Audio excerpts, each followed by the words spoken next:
Yeah, two titans like that. You knew when you come to the road course, and though they're both on the track, it's going to be end up being between those two, and so it had to come down to uh, rubbing against each other there, coming in through the second to final corner, and SVG and Zilisch.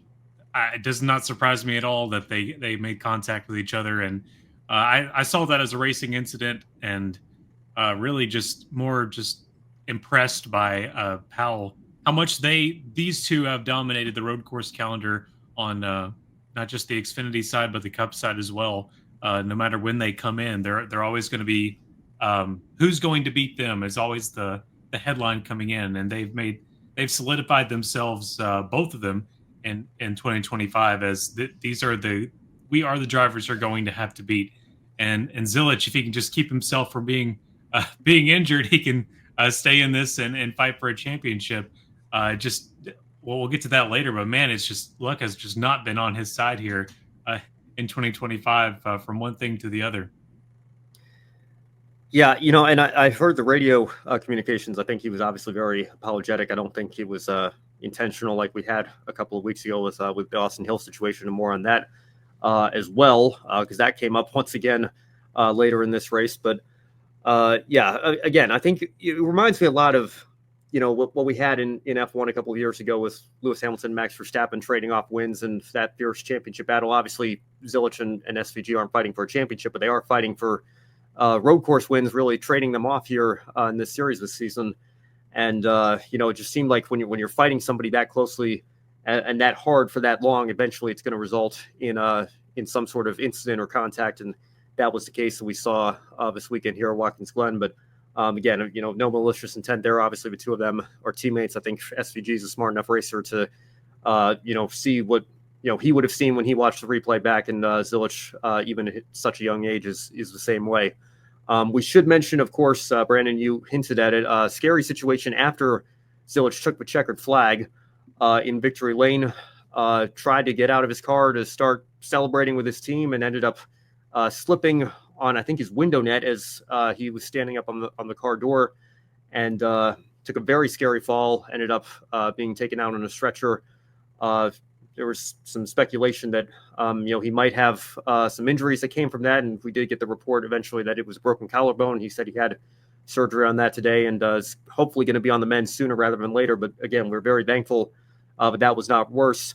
I had stepped out at this point, wasn't watching the broadcast live, so I was just trying to gather the updates from social media. I know some people in our Slack chat here at Grid were suggesting maybe NASCAR should take a look at policing how drivers celebrate in victory lane. Almost surprised that something like this hadn't happened sooner with some of the celebrations that we've seen, and suggesting that maybe NASCAR needs to step in here. Brandon, do you see it that way, or do you think that this was just a one-off incident?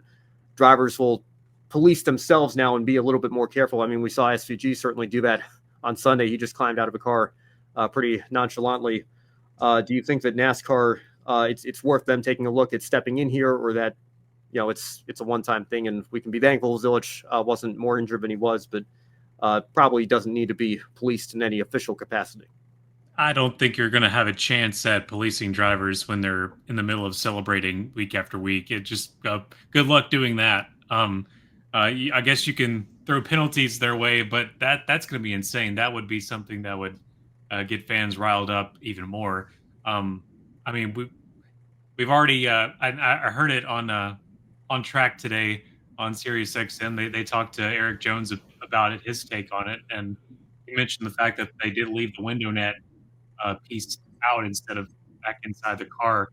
And he said normally that something to the effect of normally that wouldn't happen, and he doesn't think that needs to be something that needs to be enforced moving forward as a rule. But it was worth noting that Shane Van Gisbergen maybe was a little more cautious, a little more aware of his surroundings whenever he was maybe trying to get up on the car on Sunday. But you I don't know. You're not going to stop drivers from doing whatever they want to do. Now, you might after this might. I mean, that was a very. Don't get me wrong. That was a very scary and potentially could have been much worse fall there for Connor Zilic. But I don't think you're going to get drivers across the board um, to not, tell them, "Oh, don't get up don't get up in your car now. Don't get up on the window."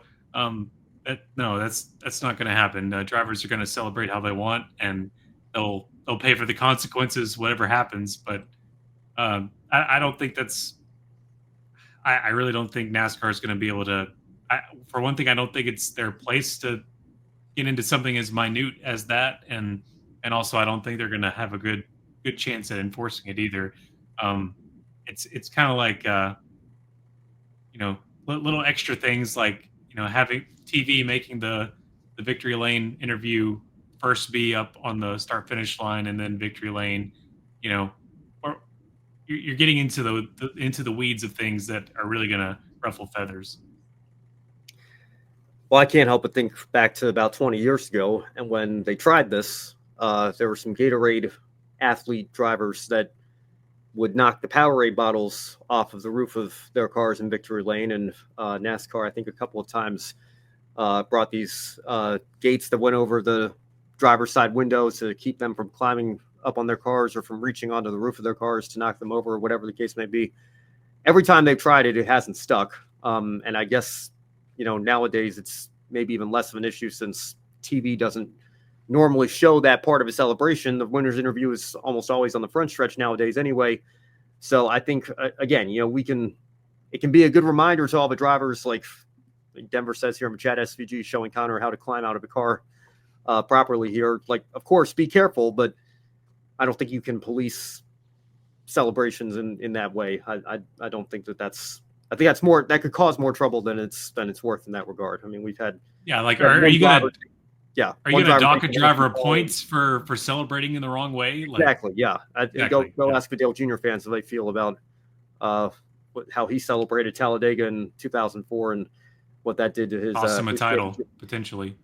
potential. Yeah, I think, I mean, it was well over 25 points, but it you could maybe argue it was a momentum shift and maybe got in his head a little bit. But again, I think you start going down that path. I certainly don't think we need points penalties here, but it might be just remind the drivers of the next drivers meeting, like, hey, this is an example of the risk you take if you're not careful here. But I don't think that we need to make a rule of it, like you can't stand on top of the car or whatever when you're celebrating. I think that would be a step too far. That's Yeah, a risk that you take in celebrating that I think you can't police in that regard. that's the type of thing that will police itself. Stupid will police itself. It doesn't need any help. Yeah, yeah. Although I did like, I think both Jim Zilisch and Connor's senses of humor are fully intact. They've been having some fun on social media with their updates, and I think the wristband that Connor was given this afternoon, and Jim saying that another incident that he had was only the second most embarrassing thing his kid has ever done now. So they're in good spirits, and they'll have some time to recover here, hopefully. If a waiver is necessary, I know again we were talking about this in our chat earlier this afternoon.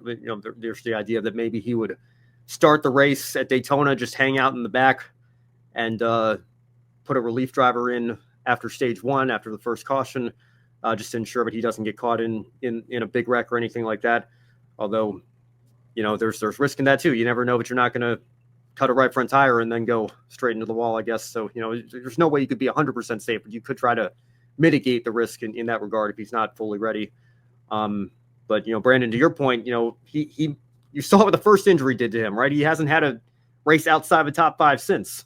And if that's any indication, he might be on his way to having a 1992 Davey Allison type season where, he keeps getting knocked down, but he keeps getting back up, and makes no difference when he's on his game in the race car. He's the man to beat. And certainly, I think, again, assuming that this isn't a more serious injury than what it sounds like, status might be up in the air for a couple of weeks, but still, I think thoroughly a championship favorite. And if it comes to him having to sit out a week or two, I would imagine a medical waiver will be granted once again. It's wild, Ben. He kind of reminds me of Davey in little ways like that. Now that you mention it, just that overall positivity too. That's something that Davey kept even when he was bloodshot. He was still smiling with the press. Yeah. That's crazy.